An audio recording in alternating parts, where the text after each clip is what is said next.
Admiral Zextar's four eyes widened as the sensor readings cascaded across his command console.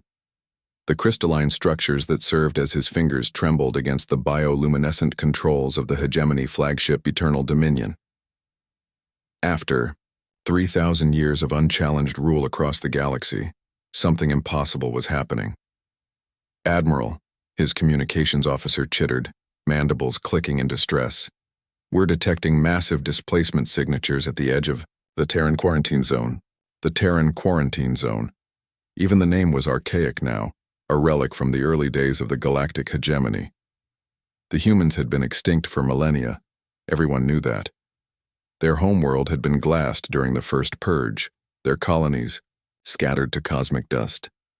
It had been the hegemony's first and most complete victory, the foundation upon which their empire was built. "Impossible," Zextar growled, his secondary throat producing the harmonic undertones that indicated supreme authority. "Run the scans again. Check for equipment malfunction."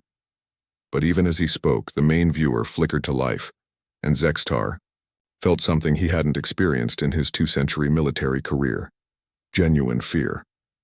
Ships were emerging from the void. Not just ships, but leviathans. Massive constructs of dark metal that seemed to absorb light rather than reflect it.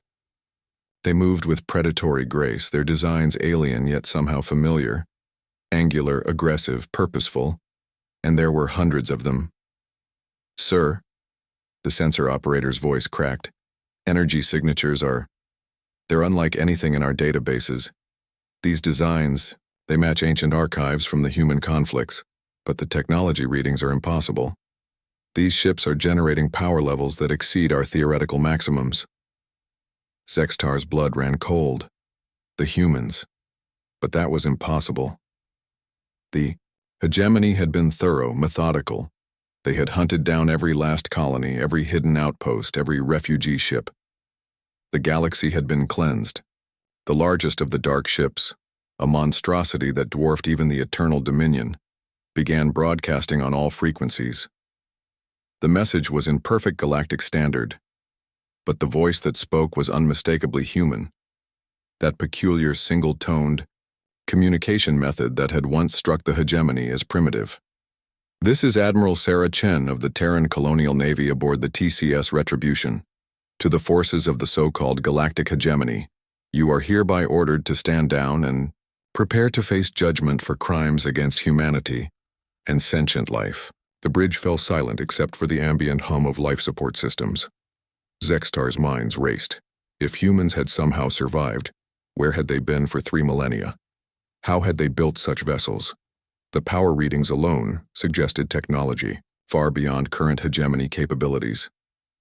"Admiral," his tactical officer whispered, "their weapon systems I've never seen anything like them. The energy matrices alone could crack a planet." The human voice continued, patient but implacable. 3,000 years ago, you believed you had exterminated humanity. You were wrong. While you grew fat and complacent in your stolen empire, we rebuilt, we adapted, we evolved. The scattered survivors you thought you had eliminated found each other in the void between galaxies. We learned from your cruelty and we prepared. More ships continued to emerge. Sleek destroyers, massive carriers disgorging clouds of fighters, and weapons platforms that defied classification. The human fleet was arrayed in perfect formation, their dark hulls creating an eclipse across the local star.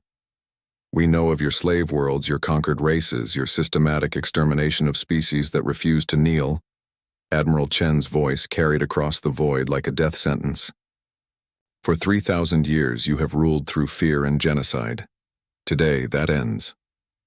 Zextar found his voice. "This is Admiral Zextar of the Hegemony Fleet. You are trespassing in sovereign space. Withdraw immediately or face the full might of our armada." The laugh that came through the speakers was distinctly human and terrifying in its complete lack of humor. "Admiral, you command 300 ships. We brought 12,000. You wield the technology you stole from conquered races. We forged our own in the fires of exile and determination. You fight for an empire built on the bones of the innocent. We fight for justice." The sensor readings shifted as the human ships, began moving into attack formation.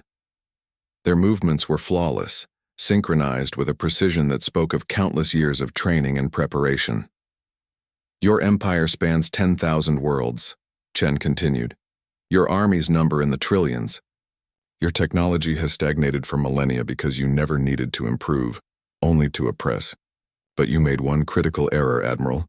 You taught us what monsters look like, and we became something far worse. Zextar watched in growing horror as his tactical displays revealed the truth. The human ships weren't just advanced. They were revolutionary. Weapons that bent space-time itself, shields that seemed to violate the laws of physics, and engines that moved with impossible efficiency. How? He transmitted, his voice barely a whisper. Necessity, came the simple reply. You gave us the greatest gift possible, Admiral. You gave us purpose. Every human child for 3,000 years was raised on the stories of Earth's burning.